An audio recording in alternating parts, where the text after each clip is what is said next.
everybody, welcome to reading the Bible to Cats.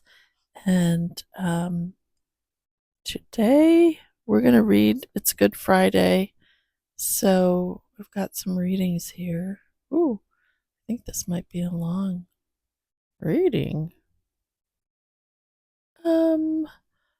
Okay. Well, let me start with Psalm 22. Hold on, let me turn the page. Okay, sorry everybody, turning pages here. Turning pages. Okay, here's Psalm 22. And it's a prophetic psalm that written by King David that speaks of guess who? I'll read it and you can kind of put the pieces together. All right. And the first line, of course, is what Yeshua, Jesus, quoted on the cross. Okay. Psalm 22 from the Archaeological Study Bible. My God, why have you forsaken me? Why are you so far from saving me? So far from the words of my groaning? Oh my God, I cry out by day, but you do not answer, by night, and am not silent. Yet you are enthroned as the Holy One. You are the praise of Israel. In you our fathers put their trust. They trusted and you delivered them. They cried to you and were saved. In you they trusted and were not disappointed. But I am a worm and not a man, scorned by men and despised by the people. All who see me mock me. They hurl insults, shaking their heads. He trusts in the Lord, let the Lord rescue him. Let him deliver him, since he delights in him. Yet you brought me out of the womb. You made me trust in you even at my mother's breast. From birth I was cast upon you. From my mother's womb you have been my God. Do not be far from me, for trouble is near, and there is no one to help. Many bulls surround me, strong bulls of Bashan encircle me. Roaring lions, tearing their prey, open their mouths wide against me. I am poured out like water, and all my bones are out of joint.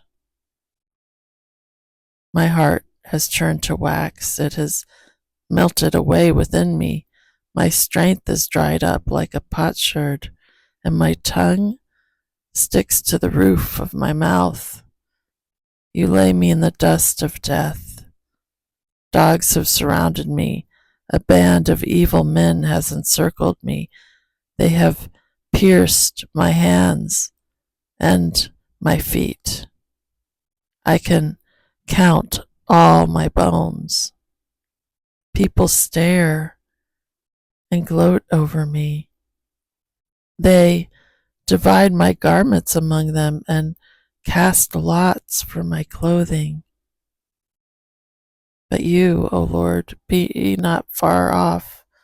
O my strength, come quickly to help me.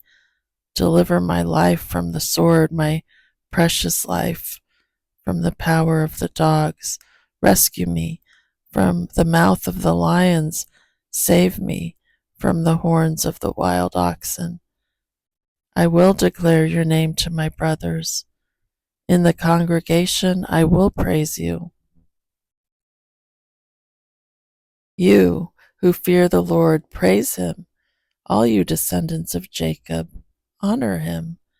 Revere him, all you descendants of Israel, for he has not despised or disdained the suffering of the afflicted one. He has not hidden his face from him, but has listened to his cry for help.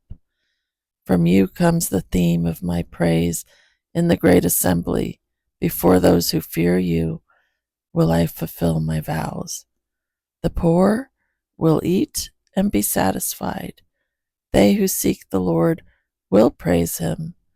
May your hearts live forever. All the ends of the earth will remember and turn to the Lord. Okay, everyone. I think that's the end of Psalm 22. Oh, shoot. It's not. Sorry. I'm sorry. Okay, let's continue with Psalm 22. And all the families of the nations will bow down before him, for dominion belongs to the Lord, and he rules over the nations. All the rich of the earth will feast and worship. All who go down to the dust will kneel before him, those who cannot keep themselves alive. Posterity will serve him. Future generations will be told about the Lord.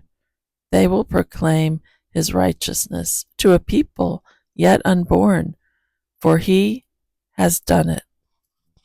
Okay, everybody, that's the end of Psalm 22. And yeah, they pierced his hands and his feet. They divided lots, or they divided his garments and cast lots.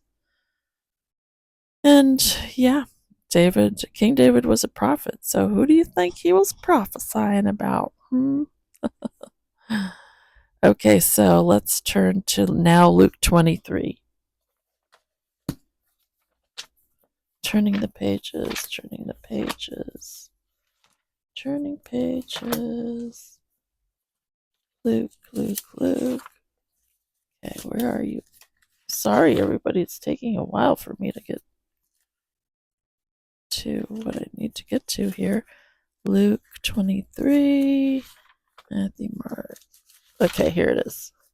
Luke 23, and we're reading, oh, this will be a long one too, 1 through 56. Okay. Then the whole, excuse me, then the whole assembly rose and led him off to Pilate. And they began to accuse him, saying, "We have found this man subverting our nation.